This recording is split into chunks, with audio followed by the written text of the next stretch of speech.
AI just crushed a barrier designed to keep it in check. OpenAI CEO compares GPT-5's power to a nuclear-level force, and Meta reportedly tried to lock down one top researcher with a $1 billion offer. That got rejected. Yeah, AI this weekend? Off the rails. From the newest ChatGPT update to autonomous agents flying past CAPTCHA tests like it's nothing, things are spiraling fast, and that's not even all. We'll break down major moves from Google and Microsoft, a historic leap from NVIDIA, and the jaw-dropping new AI tools Adobe just added to Photoshop. Let's dive in. All right, let's start with the update that's shaking things up for the biggest chunk of users. ChatGPT just rolled out something called Study Mode, and it might totally flip how students use AI. You've probably asked it to explain theorems, write essays, or prep for a test. And let's be honest, getting instant, polished answers is great, unless you're actually trying to learn. But this new mode, it stops being just a shortcut and starts acting like a real coach. Instead of spoon-feeding you answers, ChatGPT now guides you through the material, step by step. It asks what you're trying to learn, figures out what you already know, and tailors explanations to your level. Struggling with something like sinusoidal encodings or tricky math logic? Instead of dumping code or definitions, it builds the concept gradually, layer by layer, while tossing in reflection prompts, hint-style questions, and mini check-ins to make the knowledge stick. And the best part? It remembers what you worked on last week and continues from there. It's not just answering, it's teaching. Think of it like Socratic questioning blended with learning science. Designed by actual educators, not just engineers. Why now? Because cheating with AI is exploding. Last year alone, UK universities saw nearly 7,000 confirmed AI-related cases, over 3 times the rate from the year before. And in the US, over 1/3 of college students already use ChatGPT for schoolwork. OpenAI says study mode is their way of nudging the system in a healthier direction. But even they admit, it won't stop cheating on its own. The real fix? Schools need to rethink assessments from the ground up.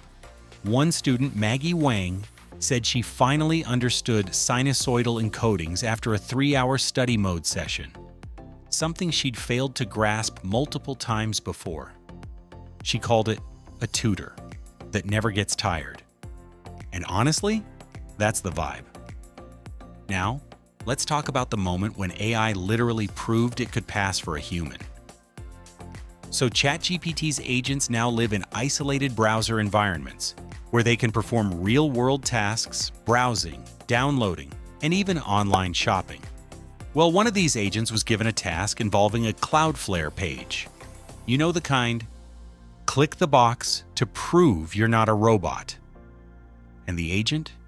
It clicked the box, then explained why it clicked it. This step is necessary to verify I'm human and proceed. Yeah, a bot, saying it's not a bot, and passing the test. No CAPTCHA puzzles, no blurry traffic lights, just smooth, human-like behavior. Turns out, it bypassed the first security layer, Cloudflare Turnstile, which analyzes cursor movement, browser fingerprints, and behavior patterns. And the agent was so normal, it didn't trigger any deeper checks. That's wild. Because CAPTCHAs were invented specifically to stop bots like this. But now, AI isn't just breaking through, it's blending in.